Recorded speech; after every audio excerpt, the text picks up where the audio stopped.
여러분, 13평 아파트에 무려 7명의 대가족이 복작복작 모여 사는 모습 상상이 되시나요?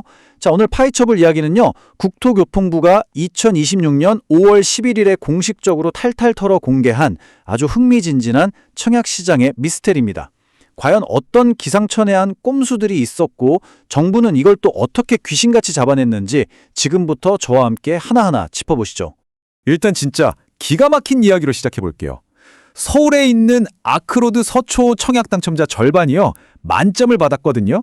근데 이 만점이라는 게 물리적으로 24평, 아니 심지어 13평짜리 그 작은 공간에 무려 7명의 대가족이 옹기종기 모여 살아야만 나올 수 있는 점수라는 겁니다.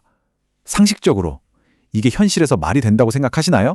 절대 불가능해 보이는 꿈의 숫자, 바로 청약 가점 84점입니다. 이 완벽한 만점을 받으려면요. 7인 가구가 자그마치 15년 넘게 무주택 상태를 꿋꿋하게 유지해야 하거든요. 누가 봐도 이건 좀 아니지 않나 싶은 불가능한 점수들이 쏟아지니까 결국 정부도 가만히 있을 수가 없었던 거죠. 대대적인 수사에 착수하게 됩니다. 그럼 정부가 대체 어느 정도로 칼을 빼들었을까요? 그 규모가 진짜 압도적입니다. 2025년 7월 이후 분양된 규제 지역이랑 인기 단지들을 싹 다 모아서요. 무려 43개 아파트 단지 2만 5천 세대를 말 그대로 샅샅이 뒤지는 전수조사를 벌인 겁니다. 자, 그럼 지금부터 정부 보고서에 기록된 공식 사건 파일들을 열어볼 텐데요. 이 당첨자들이 대체 어떤 기발한 방법으로 시스템을 농락했는지 한번 보시죠. 아마 들으시면서 헛웃음이 나오실 수도 있습니다. 첫 번째 수법부터 아주 기가 막힙니다. 이른바 오누이 사건인데요. 남매가 부모님 집 바로 옆에 덩그러니 있는 빈 창고를 가동, 나동 이렇게 그럴싸하게 이름을 붙여놓고는 각자 주소로 옮긴 거예요. 실제로는 부모님이랑 본가에서 아주 편안하게 살면서 말이죠. 목적은 딱 하나, 고양시 신규 아파트 추첨에 각각 독립세대로 청약을 넣기 위해서였습니다. 부모님 집 하나에서 당첨권을 2개나 뽑아내려고 한 거죠. 두 번째는 엘리베이터 이웃 사례입니다. 7층에 사는 남편이 아내의 주소만 쏙 빼서 같은 동 10층에 사시는 장인 장모님 댁으로 옮겨버립니다. 왜냐고요? 장인어른 장모님을 부양가족으로 묶어서 청약 가점을 뻥치게 하려고요.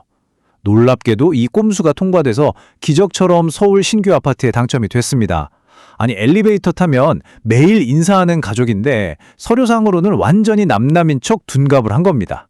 세 번째는 진짜 더 골 때리는데요. 이른바 순간이동 시부모님 사건입니다. 세종시에 사는 한 여성분이 시아버지, 시어머니 두 분의 주소를 자기 집으로 싹 다 옮겼어요. 근데 놀랍게도 시아버지는 익산에, 시어머니는 보령에 따로 떨어져 살고 계셨거든요. 이렇게 서류상으로만 모시는 척하면서 노부모 부양자 특별공급 자격을 따내 세종시 아파트에 당첨이 된 겁니다.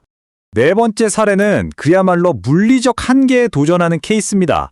인천에 멀쩡히 따로 살고 있는 34살 다 큰 성인 아들을 서울에 있는 방 2개짜리 좁디 좁은 집에 전입신고를 해버립니다. 오로지 파주 신규 아파트 청약 때 부양가족 수를 어떻게든 늘려보려고요. 아니 방 2개에 부부랑 딸, 거기다 34살 장성한 아들까지 4명이 바글바글 모여 산다는 게 이게 현실적으로 가능이나 하겠습니까? 자, 여기서 아마 이런 생각 드실 거예요. 아니, 우체통을 뒤지거나 전기요금 고지서를 일일이 까본 것도 아닐 텐데 정부가 대체 이걸 어떻게 다 잡아냈지? 하고요. 맞습니다. 이제 그런 구시대적인 방법 안 씁니다. 지금부터 그들의 숨통을 조인 최첨단 수사망을 들여다보겠습니다. 우편함이나 몰래 뒤지던 시절은 옛날에 끝났습니다. 요즘 조사관들은요. 일단 건강보험 자격득실 확인서를 떼서 진짜 직장이 어딨는지 위치부터 추적합니다. 거기다가 무려 3년치 의료 기록이랑 약국 이용 내역까지 싹 다 긁어서 분석하고요. 부동산 거래 시스템까지 돌려서 전월세 계약 내역이나 주택 소유 여부까지 그야말로 완벽하게 크로스 체크를 해버립니다. 한마디로 거대한 빅데이터가 다 지켜보고 있다는 뜻이죠. 아까 그 순간이동 시부모님 기억하시죠? 이분들 진짜 허무하게 덜미가 잡혔습니다. 왜냐? 건강보험, 요양급여 내역을 딱 조회해보니까 병원 가고 약국 간 기록이 세종시가 아니라 죄다 익산이랑 보령으로 찍혀 있었거든요. 빼도 박도 못하는 단 한 장의 데이터로 모든 거짓말이 들통난 거죠.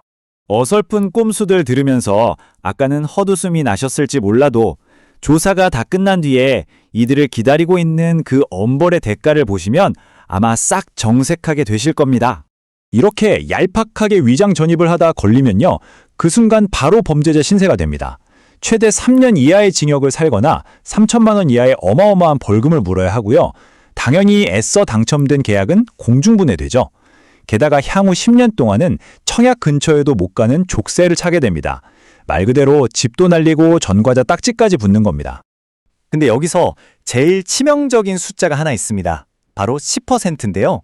그 비싼 아파트 분양가에서 처음에 냈던 계약금 10%, 그거 정부가 얄짤없이 전부 몰수해버립니다. 수천만 원, 많게는 억 단위의 내 피 같은 돈이 말 그대로 한순간에 허공으로 날아가 버리는 겁니다. 진짜 끔찍하죠? 더 무서운 건요. 이 감시망이 앞으로 훨씬 더 촘촘해진다는 겁니다. 2026년 6월 말쯤이면 이번 대규모 전수조사의 최종 결과가 쫙 발표될 텐데요. 앞으로 시스템이 얼마나 무섭게 조여오는지 한번 확인해 볼까요? 정부가 아주 벼르고 있습니다. 현장에서 직접 발로 뛰는 점검 인력을 기존 8명에서 15명으로 거의 2배 가까이 팍 늘렸고요. 아파트 단지 하나당 하루면 끝나던 점검 시간을 최대 5일까지 쫙 늘렸습니다. 며칠을 머물면서라도 아주 뼛속까지 철저하게 파헤치겠다는 굳은 의지인 거죠. 규정 자체도 아주 빡빡해집니다. 성인 자녀가 같이 살아야 인정해주는 거주 여건이 예전엔 1년이었는데 이제 3년으로 무려 3배나 껑충 뛰었고요. 아까 핵심 단서였던 건강보험 자격득실 확인서 제출이 이제는 아예 의무화가 돼버렸습니다. 사실상 빠져나갈 쥐구멍을 시멘트로 아주 꽉꽉 막아버린 셈이죠. 동네 병원 간 기록부터 내 직장 위치까지 그야말로 빅데이터가 우리의 숨소리까지 다 추적하는 시대가 왔습니다. 이번 자료의 마지막에 적힌 문장이 아주 묵직한 한 방을 날리는데요. 들어간 척 나간 척, 이제 그 시대 끝났습니다. 전 재산을 걸고 10년의 기회를 날려버릴 만큼 위장 전입이 과연 해볼 만한 도박일까요? 어설픈 불법의 유혹은 과감히 떨쳐버리고 정직하게 기회를 잡는 게 결국 가장 남는 장사일 겁니다. 자, 빅데이터가 이토록 시퍼렇게 눈을 뜨고 지켜보는 지금, 과연 청약 시장의 이 황당한 꼼수들은 완전히 사라질 수 있을까요? 여러분의 생각은 어떠신가요?